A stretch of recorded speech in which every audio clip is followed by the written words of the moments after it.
Assalamualaikum warahmatullahi wabarakatuh.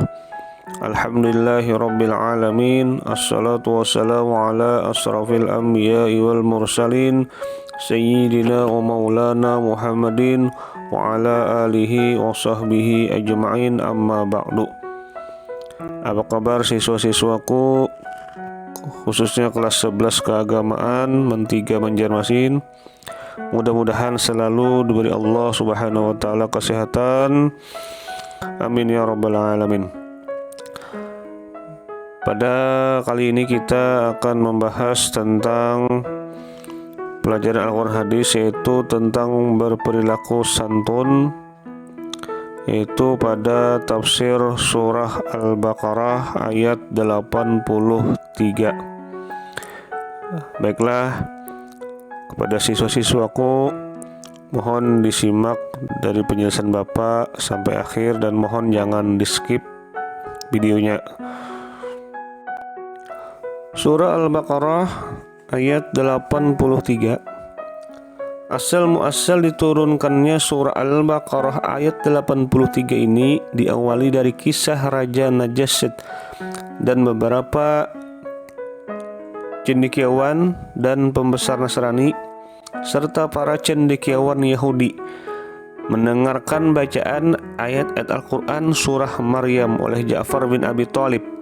Seluruh orang kala itu mendengarkan surah Maryam merasa terpanggil dan beriman kepada isi kandungan Al-Quran sampai-sampai air mata mereka mengalir.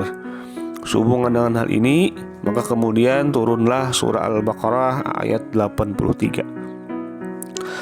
Surah Al-Baqarah ayat 83 adalah ayat yang mengajarkan untuk berbuat kebaikan, berbuat ihsan. Surah Al-Baqarah ini juga termasuk surah Madaniyah, surah terpanjang dalam Al-Quran yang mana mengatur banyak hal dalam kehidupan masyarakat. Di antaranya melalui kisah Bani Israel. Bahkan surat ini juga dinamakan Al-Baqarah karena kisah Bani Israel yang diperintahkan menyembelih seekor sapi betina. Nah, di sini ada intisari daripada tafsir surah Al-Baqarah ayat 83. Yang pertama yaitu Allah mengambil janji Bani Israel. Nah, poin pertama dari surah Al-Baqarah ayat 83, Allah mengambil janji dari Bani Israel, yang ada bunyinya wa iz aghazna mitsaqa Bani Israel, dan ingatlah ketika kami mengambil janji dari Bani Israel. Ayat ini menunjukkan bahwa Allah Subhanahu wa taala telah mengambil perjanjian dari Bani Israel. Bahkan Syekh Wahbah Az-Zuhail dalam tafsirnya menjelaskan Allah mengambil sumpah Bani Israel untuk melaksanakan poin-poin perjanjian. Namun pada akhirnya mayoritas Bani Israel mengkhianati janjinya. Perjanjian Allah dengan Bani Israel ditetapkan atas mereka di bawah bayang-bayang gunung yang diangkat di atas mereka, di mana mereka diperintahkan untuk memegang teguh dan harus selalu mereka ingat, karena perjanjian ini mengandung kaidah-kaidah yang kokoh bagi agama Allah. Yang kedua yaitu bertauhid kepada Allah. Dan di sini yaitu isi perjanjian atau sumpah ini merupakan pokok-pokok agama Allah. Pertama adalah tauhid, hanya menyembah Allah Subhanahu wa taala, la ta'buduna illallah, yang artinya janganlah kamu menyembah selain Allah. Ibnu Katsir juga menjelaskan Bani Israel diperintah untuk menyembahnya dan jangan menyekutukannya dengan sesuatu pun. Hal yang sama telah diperintahkan kepada seluruh manusia. Akidah yang dibawa oleh Nabi dan Rasul sama dengan ini, yakni tauhid. Dalam surah Al-Anbiya ayat 75, wa ma arsalna min qablika min rasulin illa nuhi ilaihi annahu la ilaha illa anna fa'budun. Artinya, dan kami tidak mengutus seorang rasul pun sebelum kamu, melainkan kami wahyukan kepadanya bahwasanya tidak ada Tuhan yang hak melainkan aku, maka sembahlah olehmu sekalian akan aku. Dan sungguhnya di sini juga dalam surah An-Nahl juga Allah sudah menjelaskan, dan sesungguhnya kami telah mengutus rasul pada tiap-tiap umat untuk menyerukan menyembah Allah dan menjauhilah togut. Terus lagi yang ketiga, berbuat ihsan kepada manusia, yaitu berbuat baik. Nah, setelah hak paling tinggi dan paling besar, yaitu hak Allah berbuat tauhid, barulah isi perjanjian berikutnya, perintah untuk berbuat baik kepada manusia, dimulai dari kedua orang tua. Wabil walidain ihsana wazil qurba wal yatama wal masakin. Nah, artinya yang dan berbuat kebaikanlah kepada ibu bapak, kaum kerabat, anak-anak yatim, dan orang-orang miskin.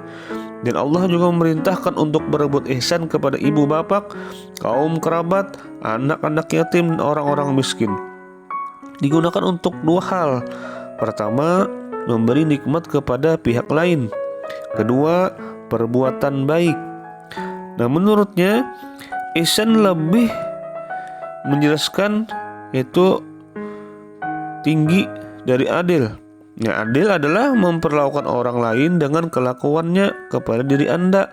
Sedangkan ihsan memperlakukan orang lain lebih baik dari perlakuannya kepada diri Anda. Dalam hadis juga dijelaskan bahwa ihsan adalah beribadah yang terbaik, seakan-akan melihat Allah, minimal menyadari bahwa Allah selalu melihat kita. Yaitu pernah Jibril bertanya, terangkanlah kepadaku tentang ihsan. Maka Rasulullah pernah menjawab, engkau beribadah kepada Allah seakan-akan engkau melihatnya. Jika engkau tak bisa melihatnya, sesungguhnya Dia melihatmu. Nah, setelah bertauhid kepada Allah, manusia diperintahkan berbuat baik kepada ibu bapaknya. Dua orang paling berjasa, dengan perantaraan keduanya ia lahir, tumbuh dan berkembang. Orang tua yang membesarkan dan mendidiknya adalah anak yang ditinggal ayahnya semeninggal. Sedangkan miskin, ia juga harus berbuat baik kepada kerabatnya, anak-anak yatim, dan orang-orang miskin. Adapun yatim adalah orang yang tidak memiliki apa yang harus dibelanjakan buat diri sendiri dan keluarganya. Terus lagi yang keempat, berbicara yang baik. Nah, selain perbuatan yang baik, Bani Israel juga diperintahkan dalam perjanjian itu untuk berbicara yang baik kepada orang lain. Ada bunyi itu waqulu linnasi husna, serta ucapkanlah kata-kata yang baik kepada manusia. Nah, mencakup segala sesuatu yang mengembirakan dan disenangi, tak hanya kata-kata indah, tetapi ya harus kata-kata yang benar, sehingga terkandung kata husna di dalamnya, yaitu perintah amar ma'ruf nahi mungkar. Nah, dalam Ibnu Katsir dalam kitabnya juga pernah menjelaskan, yaitu berkatalah kepada mereka dengan baik dan lemah lembut, yang mana termasuk dalam hal ini amar ma'ruf nahi mungkar dengan cara yang ma'ruf. Yang kelima yaitu salat dan zakat. Nah, isi perjanjian ini berikutnya adalah mendirikan salat dan menunaikan zakat, yang bunyinya waqimus salata wa atuz zakat. Dirikanlah salat dan tunaikanlah zakat. Nah, salat dan zakat adalah ibadah yang sejak awal sudah diperintahkan oleh Allah Subhanahu wa taala kepada manusia, bahkan sejak Nabi Adam, termasuk kepada Bani Israel hingga umat Islam hari ini, meskipun tata cara dan ukurannya berbeda sesuai syariat di zamannya. Yang terakhir yaitu yang keenam, Bani Israel melanggar perjanjian. Bagian terakhir dari surah Al-Baqarah ayat 83 ini menjelaskan karakter Bani Israel yang suka mengkhianati perjanjian, kecuali sedikit dari mereka. yang bunyinya ada summa tawallaitum illa qalilan minkum wa antum mu'ridun. Nah, kemudian kamu tidak memenuhi janji itu kecuali sebagian kecil daripada kamu dan kamu selalu berpaling. Nah, Bani Israel diperintah untuk menyembah Allah dan tidak menyekutukannya dengan sesuatu pun. Mereka malah menyembah patung sapi emas. Diperintahkan untuk berbuat ihsan kepada manusia, mereka justru menzalimi orang-orang lemah di antara mereka. Diperintahkan untuk berkata yang baik dan amar ma'ruf nahi mungkar, justru banyak kata-kata negatif dan melakukan amar mungkar nahi ma'ruf, meninggalkan sholat dan tidak mau mengeluarkan zakat, bahkan membunuh sebagian nabinya.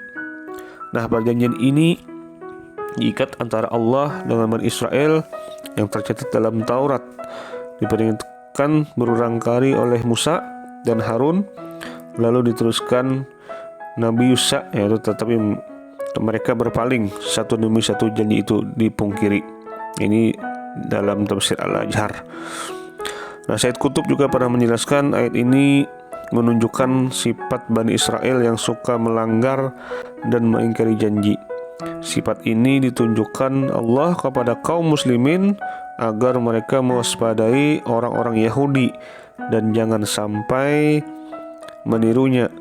Dan ternyata kaum Yahudi di Madinah juga tak ada bedanya. Yahudi Bani Kainuqa, Bani Nadir, Bani Huraizah, semuanya berkhianat dan melanggar perjanjian.